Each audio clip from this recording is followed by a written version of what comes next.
I thought of asking the request of our brother, because I have been blessed personally, and I know the men were, when he had his devotion. No? So, and also I'm thankful to the Lord for the growth and changes that He is doing in our church, not just for the ladies, but also for the men, especially of our church, no? And that is kasi yung, not because we are more important, but we have our respective calling, no, in the ministry, in the church. And we are so blessed and we glorify God for such a man as him, no, na kumbaga, having known this man when I first met him, I've really seen a lot of change, how the Lord, moved in his life, in the whole, and the Holy Spirit, what the Holy Spirit is doing sa kanya pong buhay, at hindi lamang po sa kanya kundi sa bawat isa po sa atin. So without further ado, let's call our speaker, brother. Kasi pag tumitingnan ako sa'yo, di ko napatawag, naiisip ko eh. Let's call him and let the word of God be preached, be glorified. Brother Juven, please preach and share the word of God.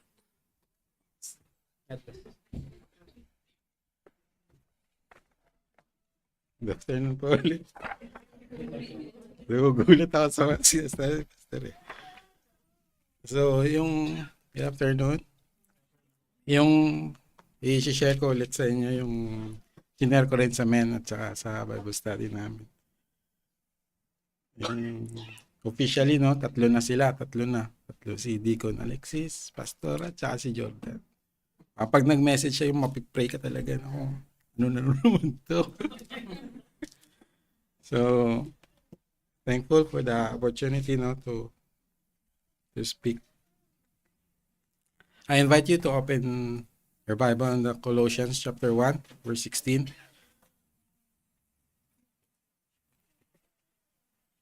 Siguro, basahin natin ito ng sabay-sabay. Yung men, alam ko, ano na ito. Sa ulado na ito ng men. Are you there? So, Colossians chapter 1, verse 16. For by Him, samahan niyo po. For by Him were all things created that are in heaven and that are in earth, visible and invisible, whether they be thrones or dominions, principalities or powers, all things were created by Him and for Him. Sige po, makakapo na. Let's pray po. Lord, we thank you and praise you, Lord, for this time and this for the opportunity, O Lord, to speak, O Lord, pag-share sa devotion, O Lord. May you give me wisdom and may open our hearts and minds, O Lord, to understand your word.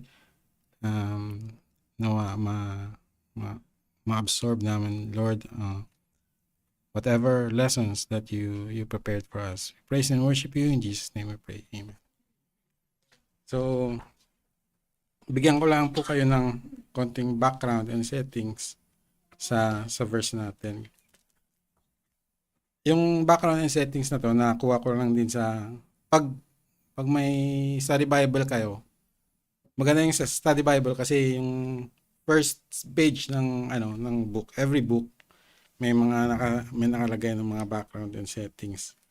So, ang background niya, Colossians Church was threatened by heresy of Gnosticism and Jewish legalism. So, nalaman to ni Paul nung binisita niya si Epaphras sa prison, sa prison si Paul, na may kumakalat na false teaching na heresy, later known as Gnosticism. So, the heretics are saying that Christ is not God, na hindi siya sufficient for salvation. So, it's a direct attack on the deity of Christ and His total sufficiency as Savior. So, sa mga unang chapter ng Colossians, Paul take this issue on. So, according sa God questions, yung binigay nilang definition ng Gnosticism. Gnostics claim to possess an elevated knowledge, a higher truth, known only to a certain few. Gnosticism comes from the Greek word gnosis, which means to know. Gnostics claim to possess a higher knowledge, not from the Bible, but acquired on some mystical higher plane of existence. Gnostics see themselves as a privileged class elevated above everybody else by their higher, deeper knowledge of God. Gnosticism teaches that salvation is gained through the acquisition of divine knowledge, which frees one from the illusions of darkness. Although they claim to follow Jesus Christ and his original teaching, Gnostics contradict him at every turn. Jesus said nothing about salvation through knowledge, but faith in him as Savior from sin. So, yung heresy na kumakalat na si Jesus is just a human and not not sufficient sa salvation, parang kinounter yon ni Paul sa verse natin dito. May 4 points ako na gustong i-share sa inyo. So, yung point number 1, Christ is the source of creation. Sabi sa verse natin, for by Him were all things created. Meaning everything begins with Christ. He is the creator, no? By the way, yung sa pag-aaral ko, yung part na everything was created by Him is connected siya sa context ng verse 15. Kasi itong verse 15 parang isa sa mga verses na usually taken in a wrong context. Siguro maigi na basahin natin yung verse. Siguro simulan natin sa verse 12. Colossians 1:12 to 15. Giving thanks unto the Father which hath made us meet to be partakers of the inheritance of the saints in light, who hath delivered us from the power of darkness, and hath translated us into the kingdom of his dear Son, in whom we have redemption through his blood, even the forgiveness of sins. So here, Paul clearly talking about Christ. So in verse 15, who is the image of invisible God, the firstborn of every creation. Yung firstborn of all creation, may mga groups kasi na yung take nila dyan, si Jesus was the first created being. So, but verse 16 immediately explained na yung firstborn dyan, it means rank, supremacy, and preeminence. Not that Jesus was created. It means every creatures are beneath him. He has absolute authority over things, including us.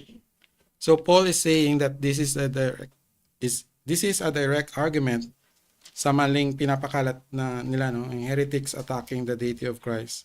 Malinaw sa verse na to that he is the creator and he is not just part of the creation.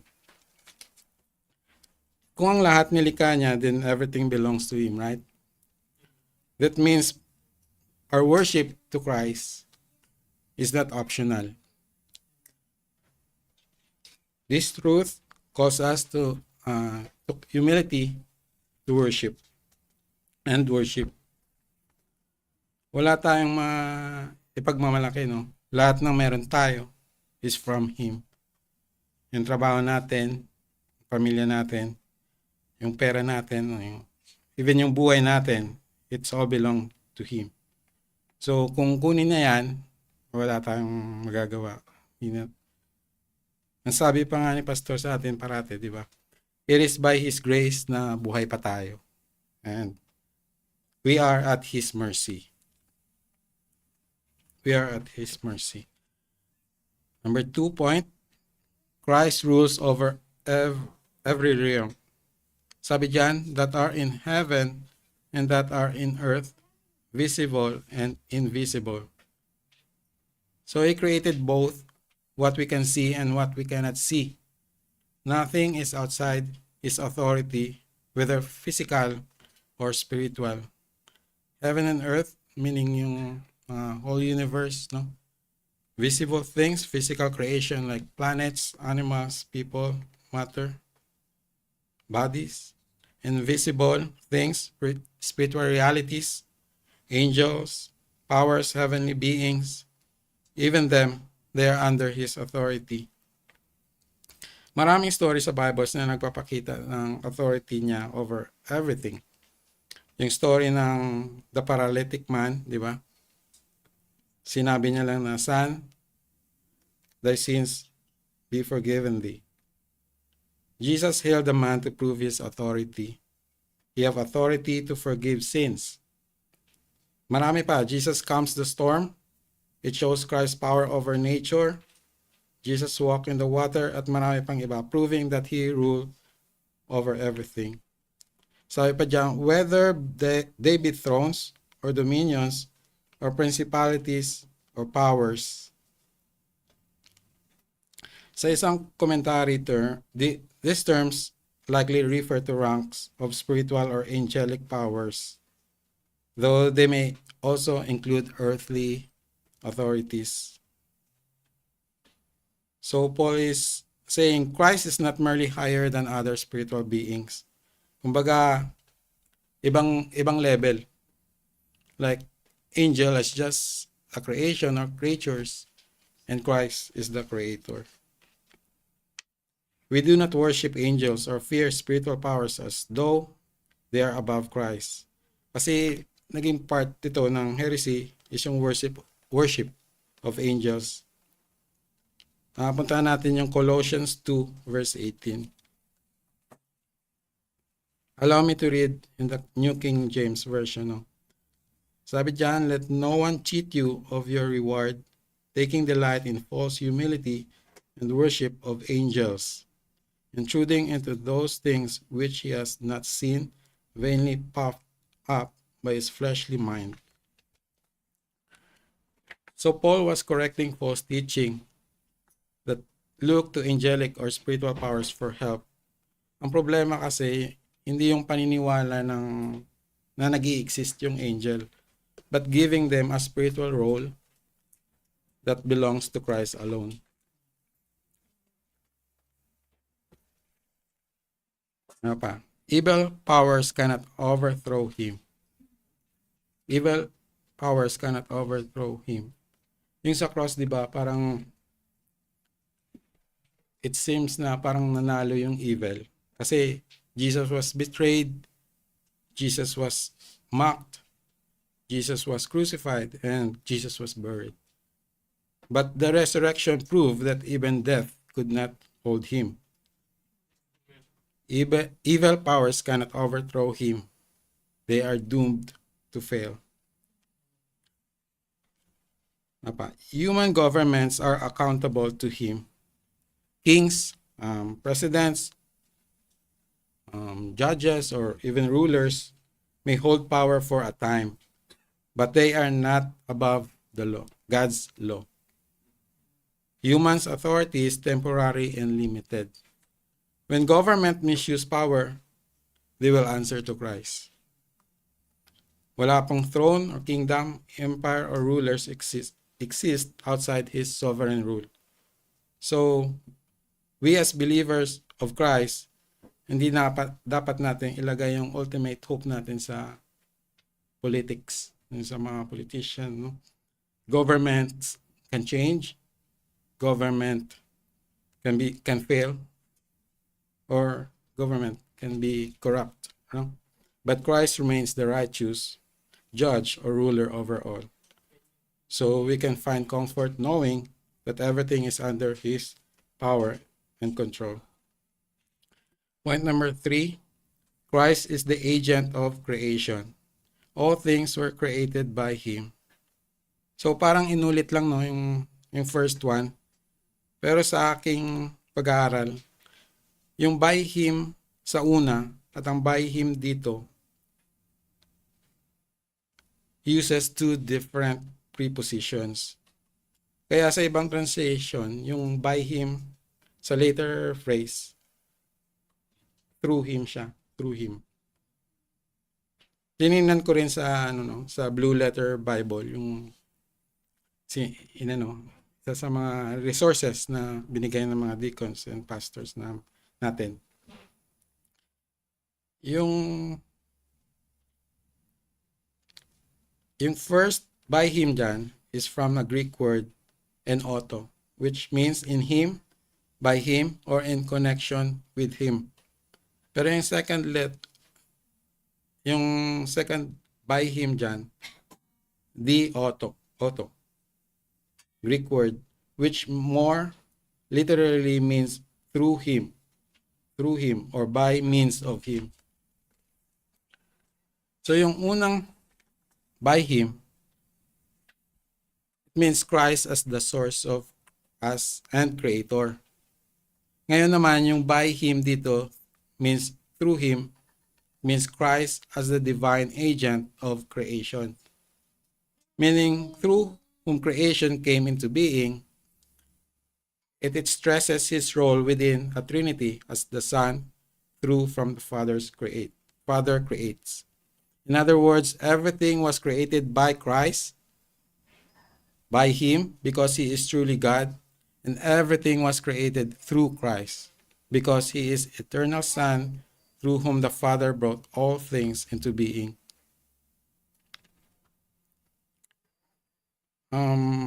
Yung cross-reference dito yung John 1:3. Let's open in our Bible. Let's read John 1.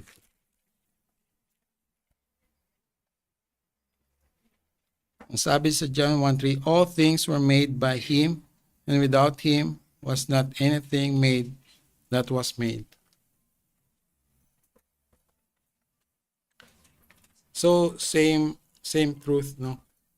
So through him shows Christ's personal role in carrying out the divine work of creation. The Father creates through the Son. This does not make Son lesser in essence. Rather, it shows the order work of the Trinity from the Father through the Son by the Spirit. So Paul is saying creation is Christ-centered from the beginning. Jesus did not first become important at Bethlehem or at the cross. Bago pa ang incarnation, bago pa si Adan, bago pa si Abraham, or before matter itself, the Son was already there. So hopefully clear, And it ends with and for him, which is the fourth point. Christ is the purpose of creation, the ultimate purpose. Creation is not only from Christ and through Christ, but also it is for Christ. So God's ultimate purpose in creation and redemption is his own glory. His own glory. In this verse, we are again reminded bakit tayo nilikha ng Diyos. Kung ano yung purpose natin, di ba? And the Bible says, our life was made for Christ. Our life was made for Christ. Creation does not exist ultimately for us, but for Christ, for Him. Yung buhay natin, di ba? Yung gifts at talent natin. Hindi tayo binigyan ng talents or gifts ng magandang boses para kumanta ng rock and roll. Let's apply the principle, no? Binigyan ka ng magandang boses to sing songs that can give Him glory. Yung trabaho natin. Hindi tayo binigyan ng trabaho just to supply our family's need. We all know we are called to invest in eternal things also.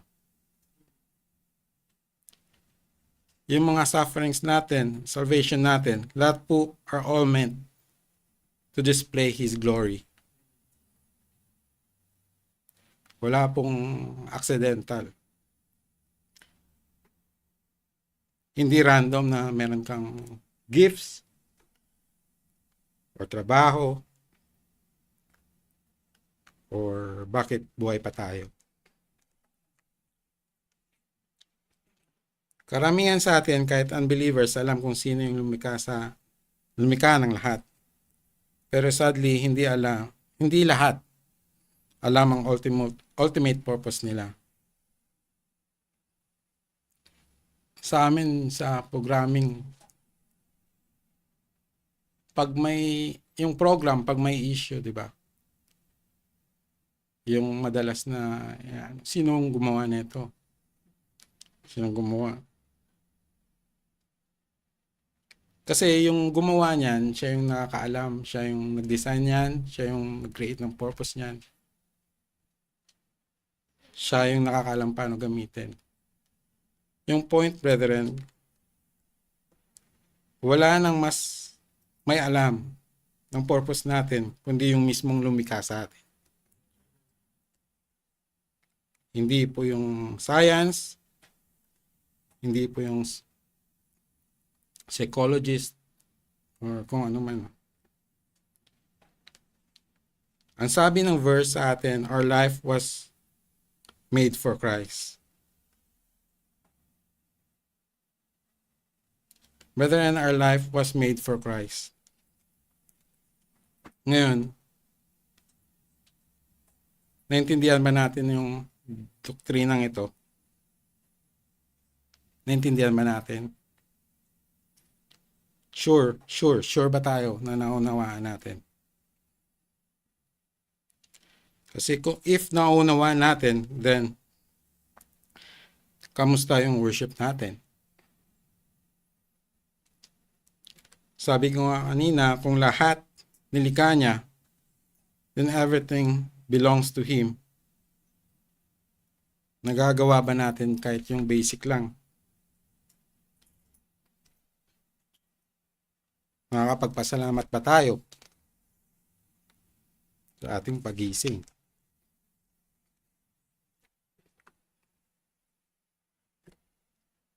Kamusta yung obedience natin?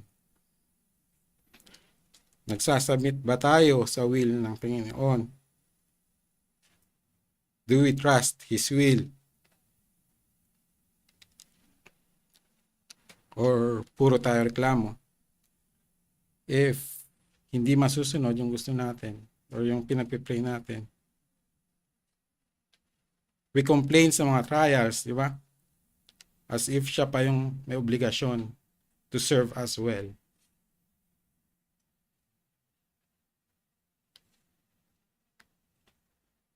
Hindi niya tayo ginawa to make us happy. He created us to display His glory. Do we even strive to know Him deeply through His Word? Kamusta yung personal devotion natin? Sino sa atin nakapagbasa? Kahit one verse lang sa outside ng ng worship service ngayong araw. Kahit ano lang, Jesus Week.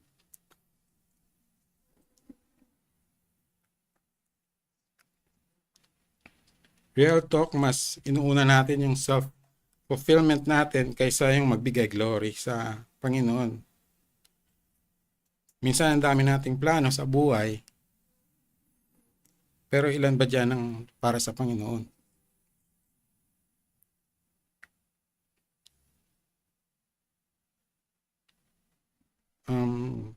Siguro simple natin. Example sa budget planning.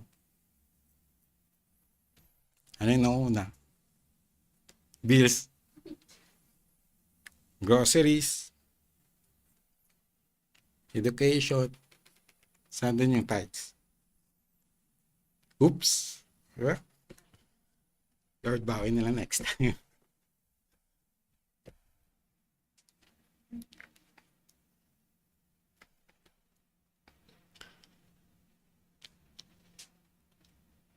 ang hirap big kasi, no? Kasi, parang sa sobrang, tawag doon, sa sobrang guilty ko, parang, hirap ba?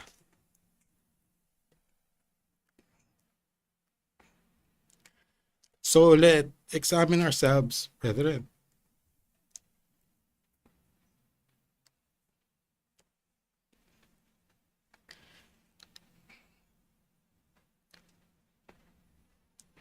If we understand that our life was made for Him, and if we acknowledge Him as our Lord, we will obey Him. We will submit and be faithful. We will trust Him. And then gaya ng sinabi ni Pastor kanina, di ba? We will share the gospel and we worship Him. Tulad ng sabi ni Pastor, for sure it's not gonna be perfect. But let's repent and let's strive hard to give Him the glory that He deserves. Nawa hindi lang matatapos na intellectually alam natin that Jesus is our Creator and He created all things for His glory. Nawa may isabuhay din natin. Let's pray. Lord, we thank You for Your word that reminds us that You are our Creator, that You have the authority over all things. Tulungan Niyo po kami na lubos maintindihan na ginawa Niyo po kami for Your glory. Salamat po muli sa wisdom at strength na binigay Niyo po sa akin to speak Your word. In Jesus' name we pray.